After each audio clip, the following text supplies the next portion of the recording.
Welcome to the Data Democracy, presented by renowned O'Reilly author Ole Olesen-Bagneux, empowered by Xenia. Make your data accessible and discoverable by anyone, anywhere, at any time. Hi, Jenny. Hi, Ola. Hi, I'm excited to have you. Hi, everybody. You're listening to the Data Democracy, and I'm your host, Ole Olesen-Bagneux, Chief Evangelist in Xenia and the author of the Enterprise Data Catalog published by O'Reilly. In this podcast, we explore what an enterprise data democracy is. A data democracy is about obtaining a state where you can let anyone find anything from anywhere at any time. And this has a lot of possibilities, but also needs limitations to work. And it's a state that is very difficult to obtain. And all this is what we talk about on the show. Today's guest is Jenny Andrew.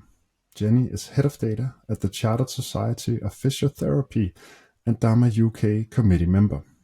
As such, Jenny is occupied with all things data, meaning data quality, data governance, master data management, data integration, data strategies, data modeling, data architecture, data analysis, as well as research, SQL, union organizing, campaigns, adult education, control vocabularies, and statistics. And all this is quite a mouthful.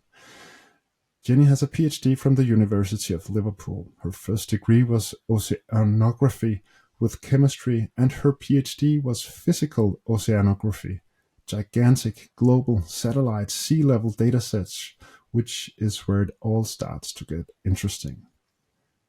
As this conversation unfolds, I will ask Jenny how her professional experience and personal views affects what she thinks an enterprise data democracy is and how it should be practiced. On a personal note, I have followed Jenny on LinkedIn and Mastodon for a while, and I suggest that you do too. I think she is a rare voice in the data community with extensive experience and some bold, interesting takes on the data tech vendors that I hope we will get to discuss more in this conversation. And yes, Jenny, you should take that as a compliment. So to open the conversation, can you share a bit more on your professional experience, Jenny, and what you do?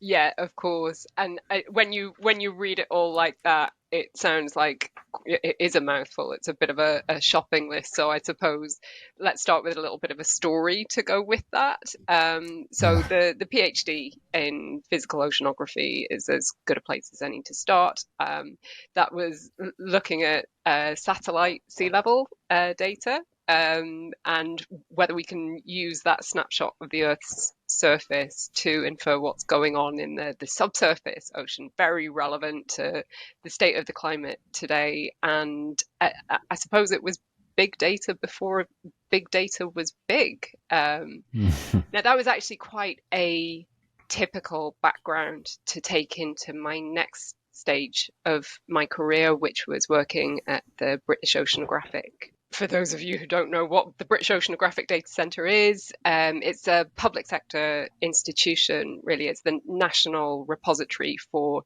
marine environmental data. And we had a big team of mostly data specialists, a few software developers as well, many of us with a foot in environmental research, scientific research. And spent 10 years there kind of testing the limits of data management theory and practice, really at the scale of national and international environmental research communities. So when we talk about data catalogs, a lot of what we were doing was the discovery metadata that sort of pulls together these internationally distributed data repositories into unified portals. So like big scale stuff. It was really, really interesting work. And then I sidetracked into trade unions. There's a different data environment. And I actually, a couple of years ago, I became the first data specialist data lead in a UK union. And of course you get in there and it's the ubiquitous story of data modernization in a legacy organization, but oh boy, are we a legacy organization. We're 130 years old. We are deeply and proudly traditional. We've got a largely volunteer workforce, and there's an interesting challenge when we start thinking about data management beyond our sphere of control. And of course, trade unions, we are participatory, we are democratic institutions, and that has inherent challenges with it. Becomes really interesting when we start to think about how a data democracy might interact with an organization, or quite a strictly constituted organizational democracy. Oh yes, this is spine stimulating indeed. I mean,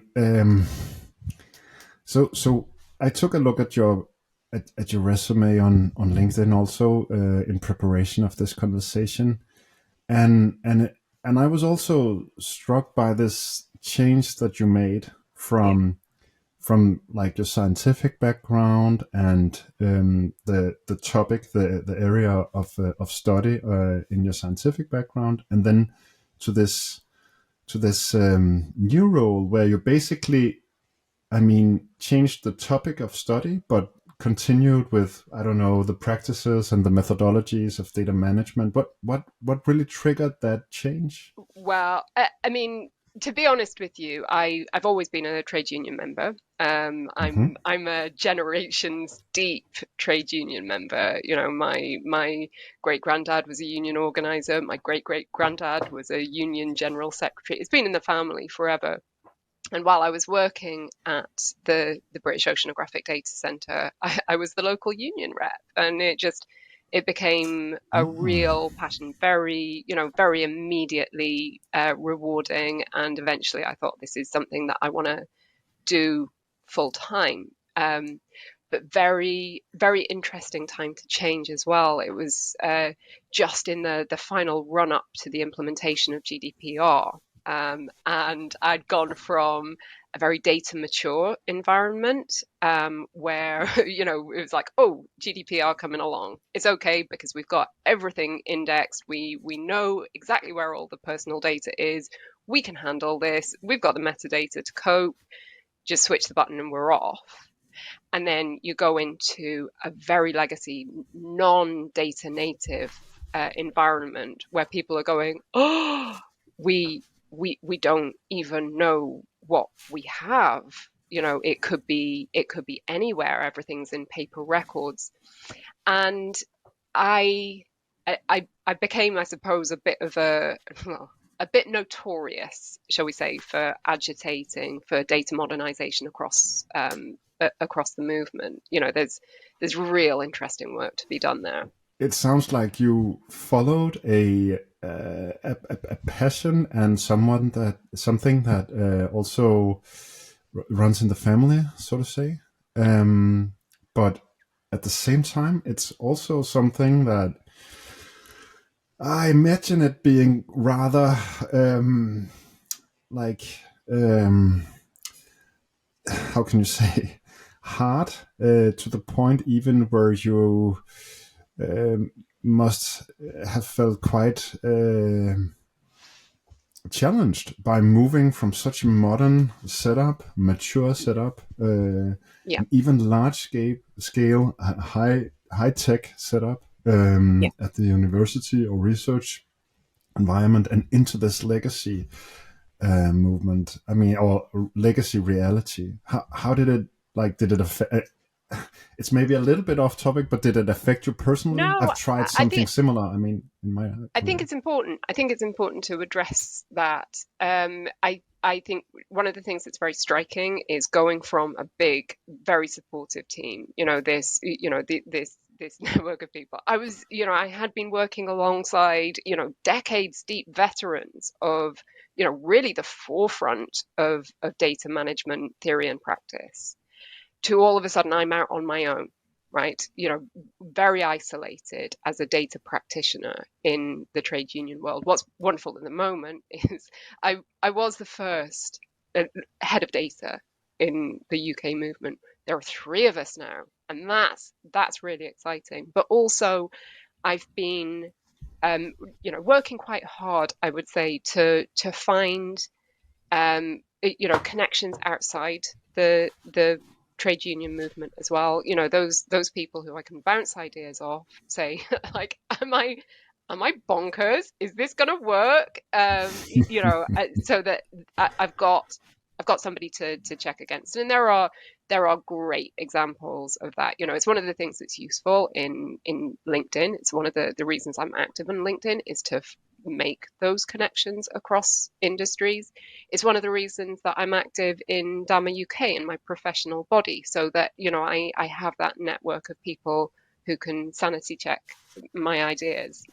Because when you are n equals 1, not just in your organization, but like in your sector, that's a lonely place. It's easy to go off at a wrong direction, and who's going to stop you? Yeah. Tell me more about the DAMA setup. I've been following DAMA for quite a while. I am an avid reader of the DAMA DM book. That's the DAMA Data Management Book of Knowledge that's published by the DAMA community. I think everyone that's a serious data practitioner at some point has read parts of or the entire Data Management Book of Knowledge, right? It's really a must read. So how does it work? You're part of the UK chapter of DAMA, right? That's right, the UK chapter. So DAMA International is the publisher of the DMBOK. It's the awarder of certified data management professional qualifications. And we are one of a number of chapters dotted around the world. We've got, we've got a conference coming up of the Europe, Middle East, and African chapters of DAMA International. It's all over the world, but each of the chapters runs kind of semi-independently. We've got kind of constitutional rules that come down from DAMA International, but we are, I would say, in the UK more than anything, we are a kind of self-organizing community of data management professionals. We run events. We have a brilliant mentoring scheme. We do webinars. We put submissions into government inquiries into data management relevant issues. So we are pulling together that kind of crowdsourced expertise in data management, really to bolster the status and the recognition of the profession in the UK. That sounds like a great help, especially in the situation you're in, where, okay, I understand that the community of head of data is growing inside unions in the UK, but still it must be very nice to be able to rely on the DAMA community. Well, also. It is. And I mean, honestly, trade unions, professional bodies, like it's,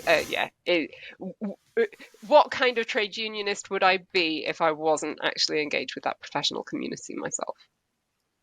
Yeah, of course. That is right. So I also feel like asking, you mentioned this legacy setup in terms of technology. I've been an enterprise architect for a long period in my career. And it's a profession that I deeply love. Simply, I've really enjoyed being an enterprise architect. Also, because I have been very fortunate to have very skilled colleagues. I've been learning a lot from them. A very skilled CIO that I have worked with. She was able to push the IT department that we worked in into a completely new strategic level of maturity. So just by curiosity, I simply want to know, okay, so this legacy setup, how is it built? How many applications do you have? How old are they? You mentioned that the union itself is 135 years old, right? Yeah. So I guess, I mean, I as an enterprise architect, I recently, like a couple of years ago, I found servers that had been running since 1972, right? And Whoa! they were still they were That's still running. something. Yeah, I felt, okay, I'm getting into archaeology here. It's really, Yeah. really. But what I about you? mean, honestly, I love this stuff. I absolutely, this is, if I think if I had a completely free hand, I would spend my life, absolutely buried in the technical details of data architecture. I love it. Mm. Absolutely love it. Yeah. But Likewise. you know, um, it's an unusual thing for an organization of our scale to have a data architect on the books. We have 160 odd staff, right? That's the size of the staff body. Hmm. Whereas we have 65,000 members. That's the scale of the services. That's the scale of the complexity that we're serving, right? Most of our work is done by volunteers, right? That's Yeah. the type of complexity that we're running, right? Um, we have research and development departments. We have a big, strong public relations department. We have all the usual business functions. Um, we have industrial relations and employment law specialists. We have these incredibly diverse functions going on. We have a library. We are the center of physiotherapy, like pooled knowledge in the same way that DAMA UK is for data management in the UK. The CSP fills that role for physiotherapy. So incredibly complex organization, way beyond what you might guess from the scale of our resources. And you can see this when you look at the data architecture. Now, I think probably our real dinosaur piece in the mix at the moment is our legacy subscription system, which of course is on the way out, right? And that's 20 years old, right? And Oh. really a quite archaic piece of kit, but only 20 years old, not been around since the 1970s, but this is it's the master source of our member data, right? It's the linchpin of absolutely everything we do as an organization. And Yeah. you can see when you look at everything else that's happening, it's put its tendrils out into the rest of the organization, out into the rest of the technology estate. And not just the technology, you see the teams forming around it, you see the processes forming around it. So when you come to replace that thing, you are dismantling everything that the people, the process, the technology, the data, like everything working together. um we I landed in really at the outset of a succession of big important system change projects. And first data architect that they have, and it's like, oh, we are really going to need a strategic data architecture. And everything we're doing, we're designing that on the fly and aligning on the fly all of these system change projects as they come along. The subscription system, the finance system, the library system, one after another. So it has been consuming, and at the same time, there I am trying to at least sow the seeds of data governance and master data management and good use of analytics. The whole why are we even doing this? Like, why do we want the technology if we're not going to actually put it to work in the end? And yet trying to get all of that spinning at the same time, it's wild. Yeah, this is really, I mean, I feel like getting my hands dirty with all this technology as well. It's very interesting, like how we at the same time depend on legacy technology Mhm. and and really can't function because of that legacy technology. At the same time, it's this big paradox, right, where you can't live with the legacy technology, but you can't live without it either, right? You That's can't tear it apart, and it's very very That's complex. right. I also think that, there has to be a certain degree of respect for him. It's got us this Hmm. far. Now yes, we're in a different a different world now than we were 20 years ago, and we can't assume that what got us here will get us onwards. And yet we do have to say, look, what you built 20 years ago, great. Like, it has served its purpose up until this point, but you see, 20 years ago, a subscription system like this one, the member data asset probably stayed in one place. It was principally of interest to one small team doing, membership admin. But what's Hmm. changed now is everyone wants a piece of that, right? And Of course, yeah, yeah. everybody expects the data to flow out of that system to wherever they are. Everyone, whatever their concept of, the meaning of that data is, they expect it to mean the same thing in every part of the organization. And there's this reckoning of, wow, we all have different functions, we all have different purposes for this data, we all, in our separate teams, we speak different languages, and so that data can't mean the same thing, that to every different person around the organization. Yes, I mean, um, this conversation could go in a lot of I direction. we I we think could that go for days. yeah, I think we could, Jenny. Uh, and I will also be joining the conference in the DAMA conference in Bologna in the fall, and so we will get the chance to talk there. Brilliant. Uh, I moving a little bit into the topic of data democracy more specifically. I would be very curious to learn how do you empower the various parts of of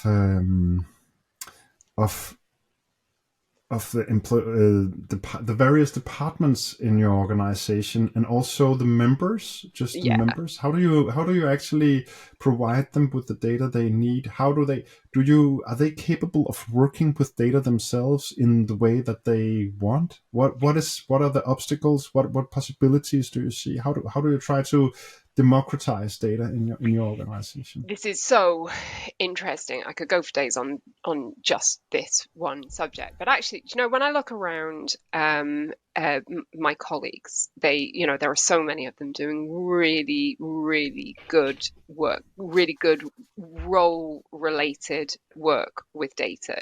We've got, the policy officers, the researchers, the press teams, the union organizers. I mean, just over the last year, every union in the UK has been running these epic industrial action ballots, tens of thousands of members. Do you want to go on strike? We've got to get everything lined up. Send that off to the independent scrutiny. It's a hugely, I mean, democracy is a hugely data driven process. They've been cracking on with this for hundreds of years, basically, getting on with these data related functions. But it, as they become more aware of the potential of the data that we're sitting on, of the potential of the data in our wider ecosystem, they're getting frustrated about, things like, why can why can we never get the same count of members twice? Like, if you count them, you get this many. If I count them, I get this many. What's going on there? And I think uh, the a lot of the time what we're hitting is these. these nuances of meaning which haven't been resolved in this. Honestly, it's partly due to this archaic data architecture, which takes these diverse partitions of knowledge and smashes them together in a way that fails to respect those nuances of meaning. But when we talk about getting information out to the people who actually need it, like, can't take our eyes off the fact that we have this volunteer workforce, and how much information do we choose to give to them? Like, how much information is safe to give to these different parties? How do we govern data beyond our sphere of control? So when it comes to legitimate purposes of data, particularly personal data, like how that relates to GDPR, when we provide that data to our reps, is it leaving the organization or is it still within the organization? There are such complexities that get layered up with this idea of data democratization. And I think in any data democracy, you have to start with a really clear constitution, essentially. What are we doing this for? What are we doing it for? And third, no, really, what are we doing this for? Because any democracy has scales to it. It has conditions to it. It's not a free-for-all. That's not democracy. That's anarchy. And unless we are really upfront, really, really clear from the start of this, we can start to make sensible decisions about, who is this information going to? What are they allowed to use it for? What are the limits of what they can do with it? And then you start to design the how and the where. And I'm taking a lot of notes here, Jenny. This is excellent. I have also been thinking a lot about defining a democracy in relation to other ways of having a regimes or rules of like not states but companies or whatever you want to call this. But I see also that you're in an organization that just it strikes me right now, in fact, that you're in an organization where the data democracy that you're trying to build internally to empower the members and the employees in the organization is also affecting our societal democracy quite substantially, in the sense that whatever you can do for the employees and the members in your organization is something that they will be able to take and not necessarily provide as products to a consumer, to consumers, but to the societal debate in the democracy of. There are so many interesting interactions there. I think the interactions, it pushes in both directions. I think take for example, as I say, unions have very strictly constituted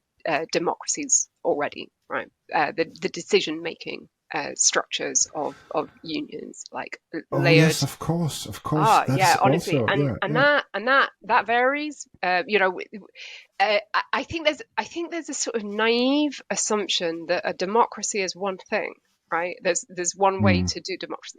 There is not a single way to do democracy, and you see that.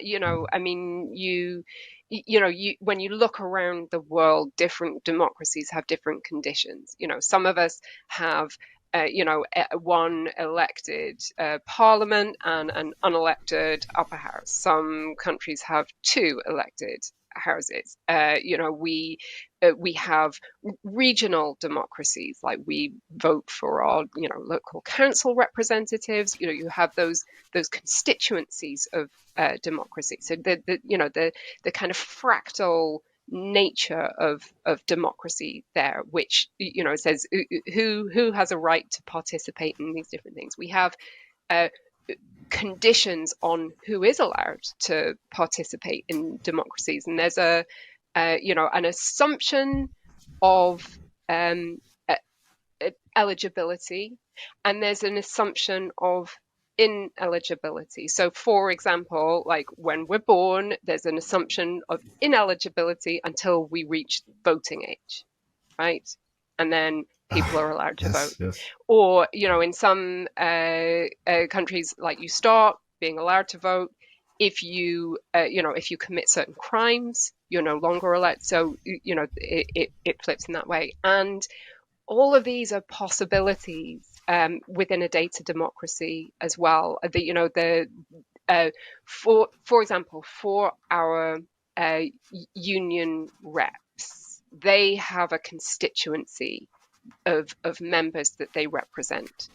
It may be reasonable for them to see some of the details of those members that they represent, but not the details of other members who they don't represent. So constituencies of data democracy. What else? When an employee starts, they probably have to have some kind of training before they are considered competent to handle personal data. And there are legal stipulations that go over the top of that.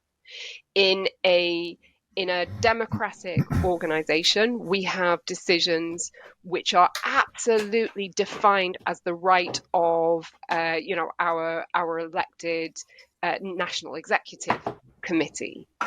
Right, those can't be democratized to staff or members based on the data that they have, because it's written into our constitutions. So we are hedged about already with limitations to what the data or let's say the decision making democracy, the accountability democracy, limitations to what that can do, which ought to be informing our design of the data democracy that supports them. So a data democracy has to be governed in some way, according to you. It's not similar to a data anarchy. A data anarchy is without control, and there is no democracy in that. However, data democracies can be very different in nature. They can take on many different forms. So a data democracy is not one thing.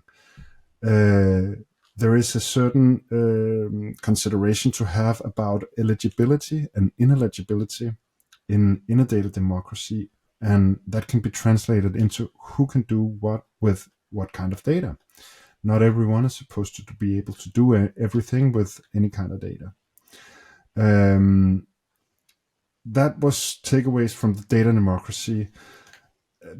Besides that, I think you have a very, very interesting work experience going from a very mature, professional, high-tech, big data setup with state-of-the-art research data, even on a topic that I think everyone should be very engaged in, and that is climate, right? To a setup where you're looking into a technology that is a technology landscape that is deeply affected by legacy setups, legacy technology, and the experience you have in that regard in turning that legacy setup slowly into something that is more modernized, democratizing the data so that more people can find and use more data for the right purposes, while still respecting the necessity and functionality of legacy technology. That is an extremely interesting shift that you are experiencing there, I think, in your career. And so these were my takeaways. Did it reflect more or less what you Yeah, try no, to convey here as a that's message? great. That's great. I think we could have. You said it at the beginning. We could have gone off in any number of directions there. Yeah. Okay, but it was a pleasure having you on. Jenny, take care. And people, where can they find you? Where should they follow you? That Well, is like, LinkedIn is the obvious place. If you follow me on Mastodon, very welcome. You'll find a lot more sewing and dogs on Mastodon as well. very good. Take care, Jenny. Thank you for joining the show. Thank you.